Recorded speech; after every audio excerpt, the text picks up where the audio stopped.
Bonjour et bienvenue dans ce second épisode consacré à la cyanobactérie.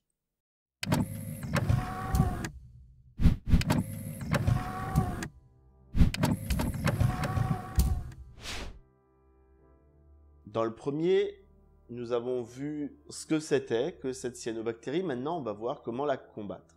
On va passer à l'action pour ne plus les avoir dans notre aquarium. La lumière, si on la supprime, notre cyanobactérie, on ne va plus la voir. Par contre, dès qu'on va remettre notre éclairage en route, la cyanobactérie va réapparaître et on n'aura pas forcément gagné grand-chose à part du temps. Les blackouts, ça peut être utile si on veut gagner du temps, le temps de corriger la chimie de notre eau. Le plus important au tout départ, c'est qu'on va vérifier la qualité de notre eau. On va mesurer les nitrates et les phosphates pour s'assurer que notre eau a les bons paramètres pour éviter la propagation de la cyanobactérie. On va aussi agir sur le KH, j'expliquerai tout à l'heure pourquoi. La cyanobactérie, elle ne vient pas d'un coup de baguette magique. Elle prend du temps avant de s'étendre. Et nos actions correctrices vont elles aussi prendre du temps. Il ne faut pas hésiter à prendre du temps pour lutter contre cette cyanobactérie. Et les solutions que je vais vous donner ne vont pas être instantanées. Il faut 2-3 jours quand même pour voir des effets. Donc, ne vous attendez pas à avoir d'un coup sec plus de cyanobactéries. Ça n'existe pas. La cyanobactérie, elle a besoin de 3 éléments pour vivre. N, C et P. Donc l'azote, le carbone et le potassium. Ça veut dire qu'on va être attentif à nos nitrates et nos phosphates. Le carbone, on n'a pas des masses de façon de l'éliminer de l'aquarium.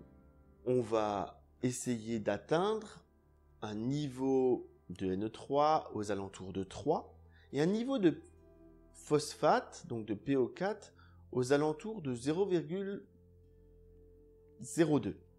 Le KH, donc l'alcalinité, va permettre aussi de réduire la capacité de progression de notre cyanobactérie.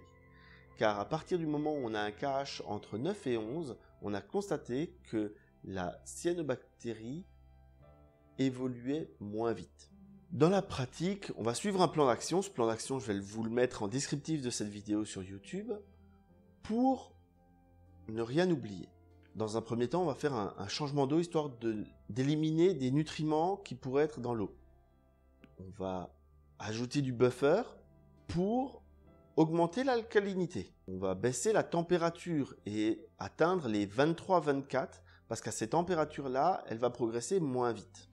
On va faire un clochage, voire une petite tempête dans le sable pour éliminer toutes les sources de nutriments qu'elle pourrait avoir en venant puiser dans les ressources présentes dans les sédiments du sable.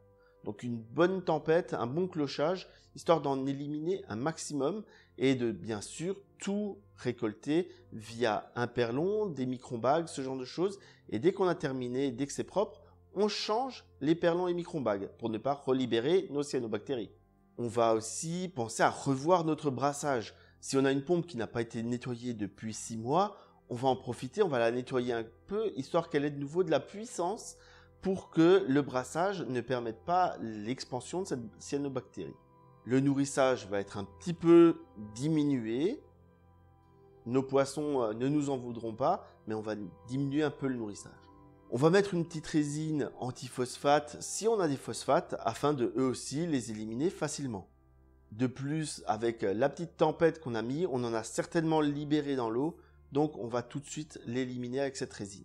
On va vérifier notre eau osmosée, parce que si notre eau osmosée contient des phosphates et des nitrates, on a beau lutter une fois que c'est dans l'aquarium, c'est trop tard.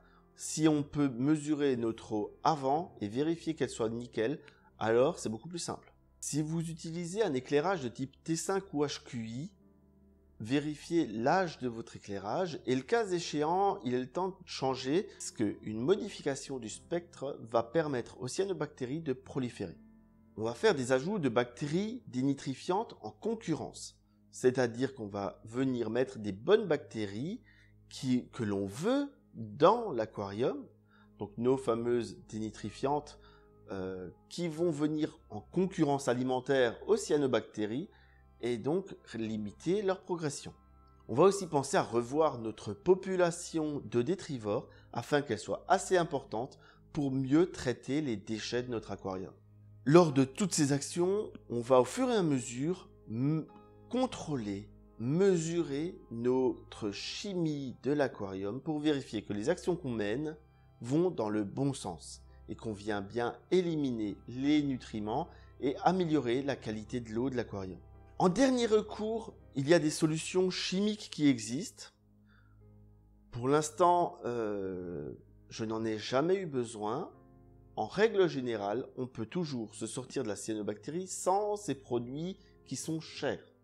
L'essentiel pour moi ici, c'est on stabilise le bac, on met à plat toute la chimie pour remettre des bases stables qui vont nous permettre à nouveau de construire un écosystème viable et solide sur lequel on va pouvoir se reposer et qui fera le travail tout seul afin qu'on n'ait pas un retour de cette peste dans notre aquarium. En conclusion, une surveillance réelle et efficace des paramètres est essentielle. On va mesurer régulièrement nos paramètres physico-chimiques de l'aquarium pour éviter ce type de désagrément. Un écumeur performant, une population bactérienne que l'on entretient, un éclairage de qualité sur le bon spectre sont les clés pour éviter beaucoup de soucis. J'espère que ça vous a plu, que vous savez maintenant comment combattre de façon naturelle les cyanobactéries. Comme je l'ai dit plus tôt, c'est avec cette façon de procéder que j'ai toujours réussi. Maintenant, il existe d'autres méthodes qui fonctionnent elles aussi. C'est à chacun de trouver celle qui lui va. Mais l'avantage que je trouve à celle-ci, c'est qu'elle a un investissement réel proche de zéro, puisqu'il suffit d'utiliser le matériel que normalement on a déjà. Éventuellement, booster un peu les bactéries, mais ça on a déjà vu, on sait faire. Je vous dis à bientôt pour de nouveaux épisodes de Récif Captif.